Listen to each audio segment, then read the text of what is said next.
Hey everyone, welcome to your full moon of Pisces reading. We're going to start with the energy on the bottom of the deck for the theme here. We have the Seven of Pentacles energy coming in. The Seven of Pentacles is basically all about taking stock of what we have in the physical world. So what is it we're doing? What is it we're building? What is it we're cultivating? Have we built the things that we wanted to build, or did we plant corn when we wanted grapes and now we can't make wine because we don't have the ability to turn corn into wine? Maybe you could turn it into vodka, but like, is there corn vodka? I don't know. Anyway, we're gonna move into the first card here, which is the Five of Swords. So the Five of Swords, very mental, a little bit more of a challenging energy here. We have a lot of times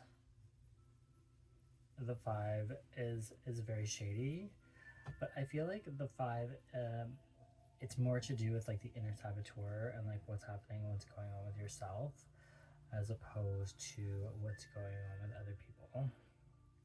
So this is the position, this is where we are now, and now we're moving into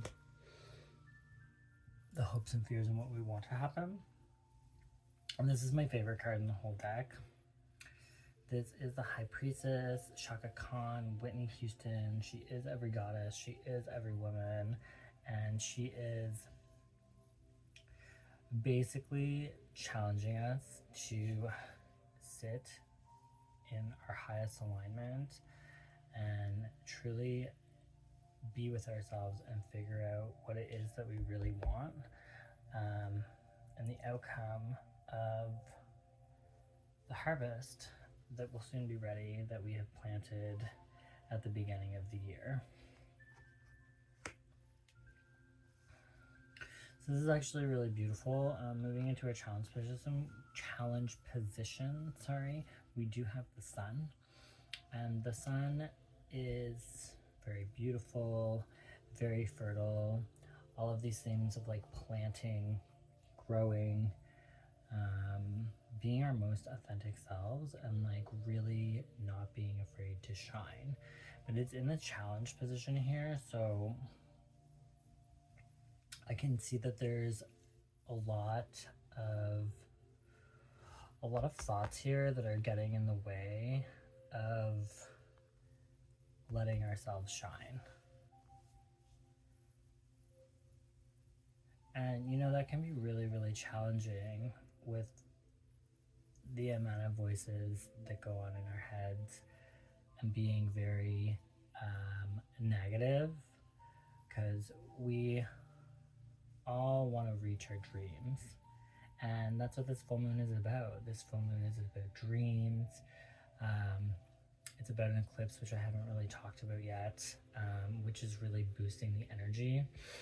And because it's coming into a conjunction with Neptune, Neptune is the planet of dreams and disillusion, and it might be really hard this weekend, or again, it's not the weekend, it's the beginning of the week. I don't know why I keep thinking it's the weekend, but essentially, like, it can be very hard to like really want to face a lot of these shady thoughts that we have, mostly towards ourselves, and it's really dimming the shine.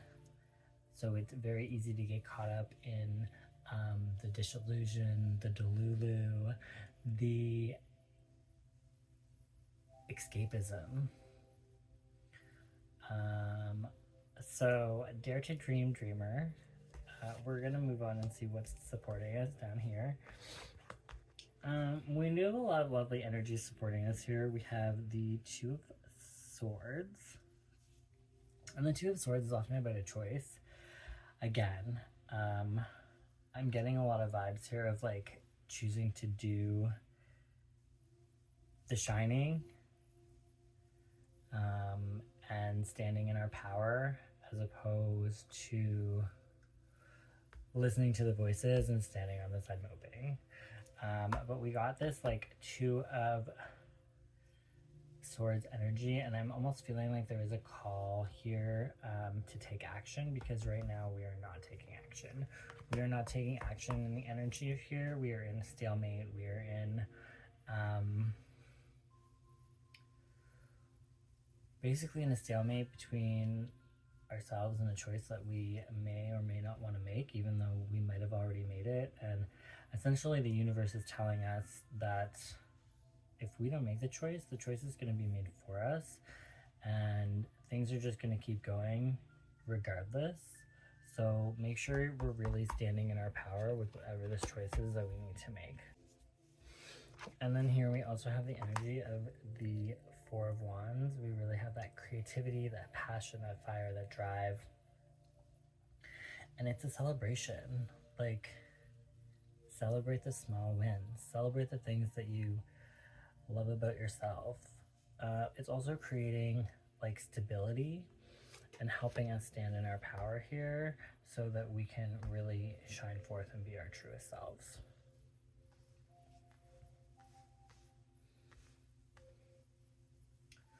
Okay, so past moving up to now, it looks like we have the Fool energy. Another one of my favorite cards is the Fool, a blank canvas. So it looks like we have started a journey and we're embarking on that journey, and it looks like we're a little bit into it now. And maybe we're not so sure of ourselves. And maybe we're doubting that we even started the journey to begin with. But right now we're here, and every day is a new day, and everything can change on the drop of a dime. You could go viral tomorrow. You could get a new client. You could do all sorts of things. Like, you don't know what the future holds unless you do what it is that you want to do by trusting your higher self and standing in your power. Like, these voices, man. It's just these voices. And then we have the other second shadiest card in the Suite of Air, which is almost even shadier, because moving into the near future here, I can also see that there's like still a lot of doubt. We're still fighting, and I would say that this is going over into like the next like 2-week period, like into the new moon. And because this is an eclipse, like, this could be the start of a new adventure that actually lasts over the next 2 to 3 years. Hahowever, what's happening here is like there's the progression of this like, haha, maybe I'm not good enough, haha, shady thoughts, to really like spiraling and like running away. Like, we're basically robbing ourselves of our inner light by not being true to like what's going on in this scenario. So we're going to move into the outcome, and the outcome is the Knight of Pentacles, which is a very beautiful energy. It's very stable, very grounded, very nurturing, but it's also very foundational. So I'm going to encourage us to, for whoever's listening, and if this is resonating with you or not, I'm really going to encourage you to stick to whatever it is you're doing. Like, don't listen to the naysayers. Don't listen to these little voices in your head. Like, if you're sitting on a choice to make a move or not make a move, make the move, because I'm really feeling right now that you have all the tools you need to create a firm foundation. You just need to trust your heart and follow your highest intuition. So I'm gonna pull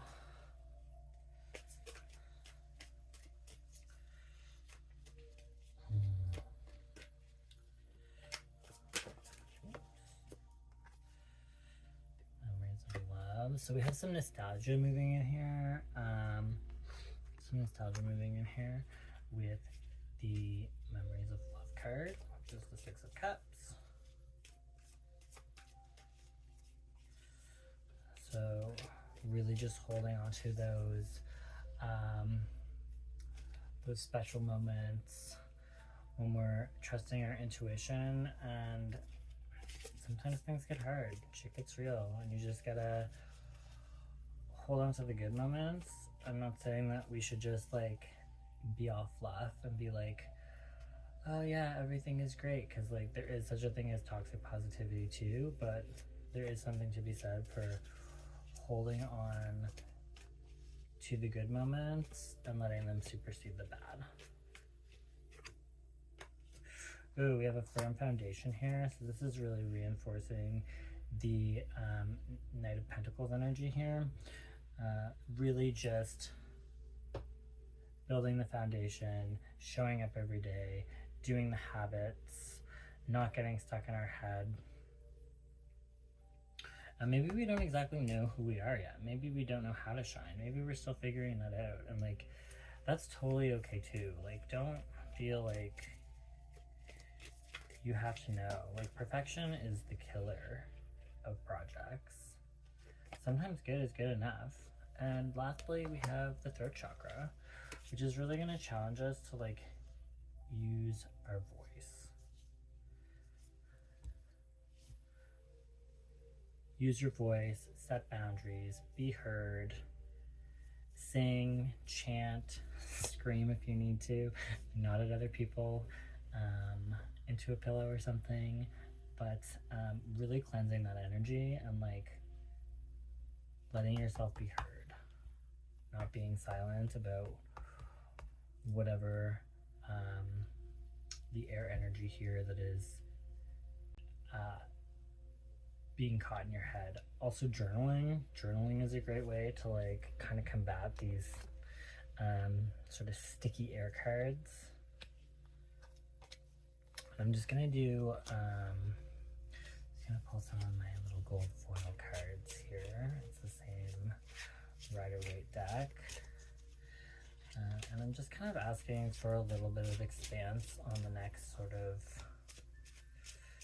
2-week cycle from the full moon to the dark moon.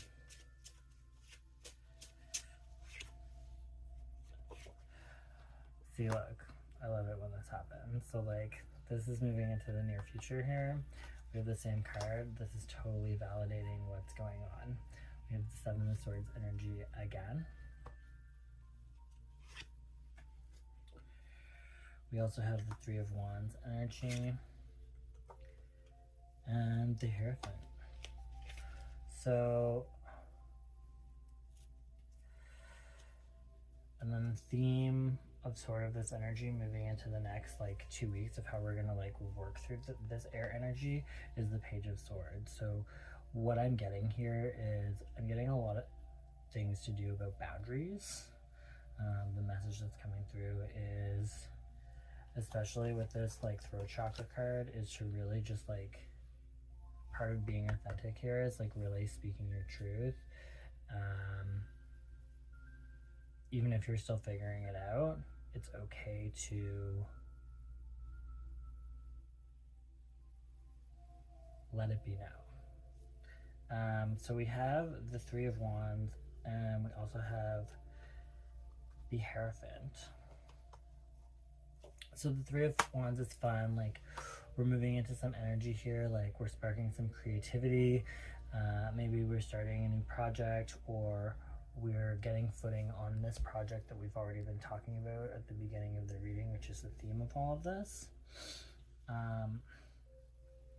And like this whole process, like as we're coming into the new moon energy, we're really going to start taking the lessons that we've learned from this past month of Virgo season, and we're really going to start integrating that lesson as we move forward into Libra season. So whatever's going on right now, this too shall pass, and it's going to, we're gonna get through it. Okay, so I'm gonna do one more little card here.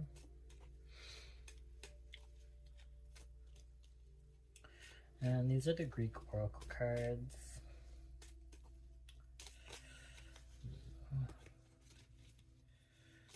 Let's see what the Greek gods, what wisdom the Greek gods have to offer us today.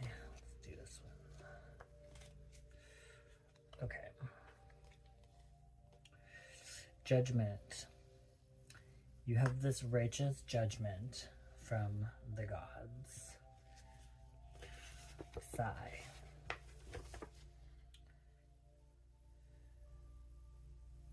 You have righteous judgment from the gods, literally. Aphesphos, and I'm sorry if I butchered that word, is a Greek stone used for divination, voting, counting, and similar purposes. So if the oracle refers to a collective judgment rather than an individual judgment, this implies that the majority of gods concur in this judgment and that the judgment is appropriate, fair, and righteous, though there is no implication that the result is desired by the court. So basically that just tells me that, like, you reap what you sow, bitch. This is this card right here. This is the whole theme of this being wrapped up into this Greek oracle card, and it's basically about, you planted corn, you're gonna get corn. Yeah, I don't really know what else to say about it, but like, just taking stock of what you have. If it isn't what you want, make a plan to do something new, and tomorrow's a new dawn. It's a new day, and it's a new chance for romance. Anyway, this has been the reading for the full moon in Pisces, and make sure you follow me on TikTok, subscribe on YouTube, and yeah, there's going to be a lot more fun astrology content to come. I am also doing live readings at the Halifax Oddities show this Saturday the 21st, and if anyone wants to come see me or book a reading, the email is in my link tree, so be sure to hit me up, and have a great day. Bye.